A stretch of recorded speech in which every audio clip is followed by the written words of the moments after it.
Today I thought I'd look at Restore Britain, because for those that don't know, Restore Britain only officially registered with the Electoral Commission in February 2026, but despite that they already have over 100,000 members, and some polls have put them at over 8% already, which taken UKIP 19 years to reach 8% on the polls. So this has been a fast rise by Restore UK, and obviously the left media, the left-leaning media like The Guardian and probably the BBC and all these people are dead against Restore.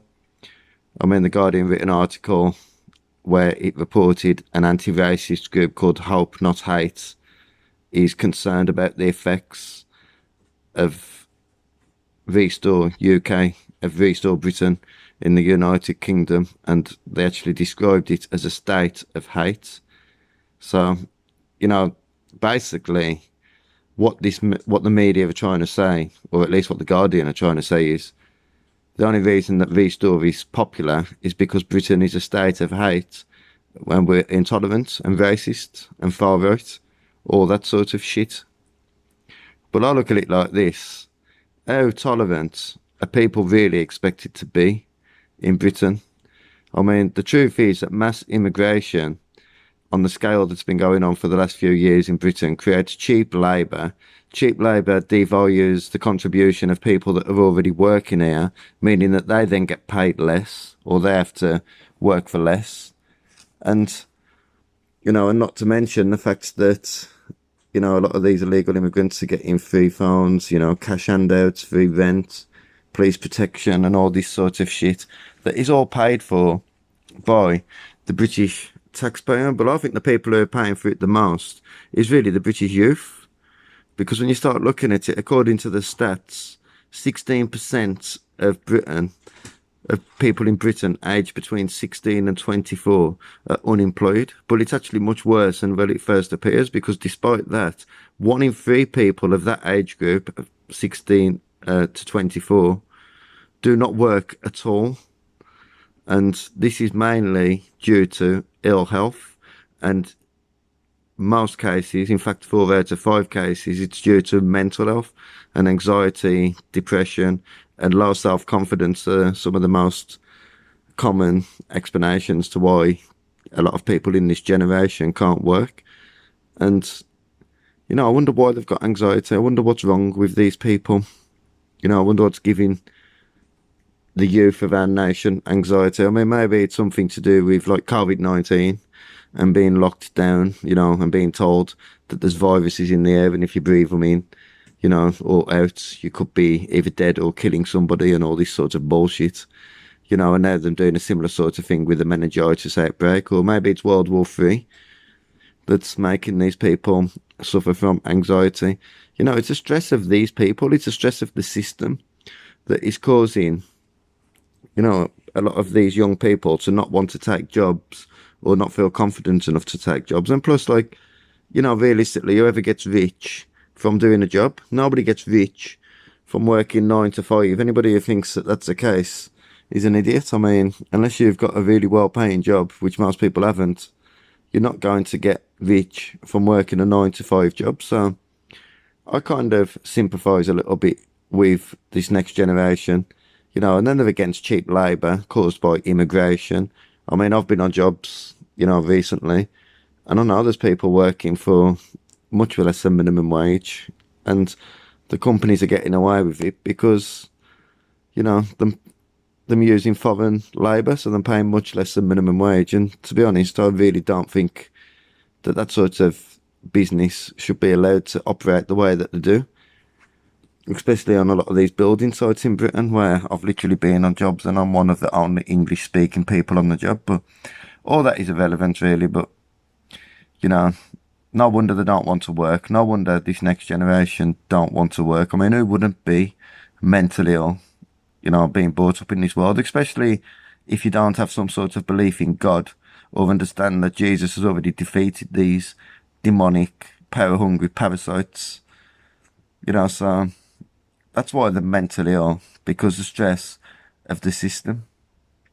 But I understand why people in Britain are attracted to a party like Restore, and calling people that support a movement like Restore far right or racist, like the mainstream media always do, isn't really going to change anything. It's not going to help, and it's definitely not going to change these people's minds, or at least it shouldn't, because anybody can call names. I mean, I can call the Guardian editors and writers, a bunch of overpaid, pink-haired, deluded, middle-class woke wankers. But it doesn't necessarily mean to say that I'm right. I mean, in that case, I am right. But, just because of that doesn't mean I am right. I mean, are Restore voters racist? Because this is what the media is basically accusing. And not just the media, a lot of people on the left are saying that people that are voting Restore are racist. And I look at it like this. Some of them probably are racist, but really, so what? I mean, why do people believe that their point of view is so much more morally superior to somebody else's point of view? I mean, you're allowed to be racist. You're allowed not to agree with government policy. And if that makes you racist, then, I suppose so be it. But what I want to know is, who put the Guardian in charge and the mainstream media? Why do these people think that they have the right to judge and label people and effectively silence people with these accusations of racism and all this shit? I mean, it's none of nobody's business what anybody thinks. So, at the end of the day, like I say, I mean, the Guardian are among the worst and among the most woke idiots in the country. You've only got to read the Guardian newspaper for 5 minutes and you'll see that. So despite all the social conditioning I've endured over the years and the brainwashing through the education system and all this shit, I still don't believe a single word that any of these lunatics say. They're just, most people in the Guardian couldn't even tell you what a woman is, so why should we listen to them on anything? But the Guardian, they claim everybody's intolerant, but I believe that they're the ones who are intolerant. I mean, they're intolerant of the British working class people, and they're intolerant of the British people having a political opinion that doesn't line up with woke idiots like the Guardian. I mean, I'd like to know who reads the Guardian anyway. I mean, probably the same people that are voting the Green Party, to be honest, because anybody that is voting the Green Party, in my opinion, should be sectioned before being allowed to leave the polling station, honestly. They should honestly put like a little secret device on the voting pad that activates as soon as someone puts a cross next to the Greens. And like I say, somebody should be alerted, security should be alerted, and these people should be sectioned for their own protection and everybody else's protection before leaving the building. Anybody who's thinking about voting the Greens, I mean. But like I say, you could go around calling people names no matter who they vote. I mean, you could say people that vote the Tories are deluded, and people that vote Reform are blind, and people that vote the Greens are mental. But I just think the biggest problem is we have a lot of these virtual signalling woke idiots that keep telling us that we have to support immigration and we have to support all this woke shit. Not just immigration, all the trans shit and everything as well that they push, and all the LGBTQ shit. When they don't really do anything for anybody. I mean, let's give you an example of what these woke wankers are really like when they think something's going to affect them. There's a constituency called Crowborough in England, and this is a Green constituency, and recently Crowborough turned down 600 illegal immigrants because of the negative effect it was going to have on their small community of 21,000 people.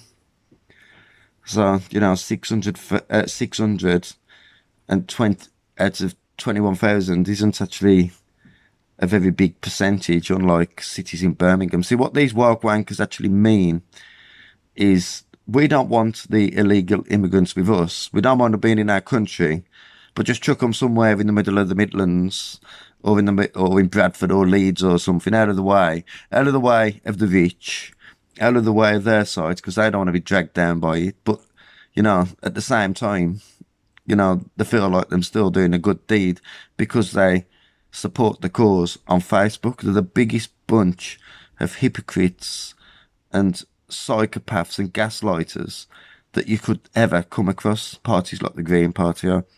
And the fact that these are doing reasonably well in the polls is pretty concerning, to be honest. I mean, you know, at one point, I don't know what the odds are saying there, but at one point, the betting office actually had the favourites of the next election, the favourite result of the next election being a Labour and Green coalition party. I mean, how terrifying of a thought would that be?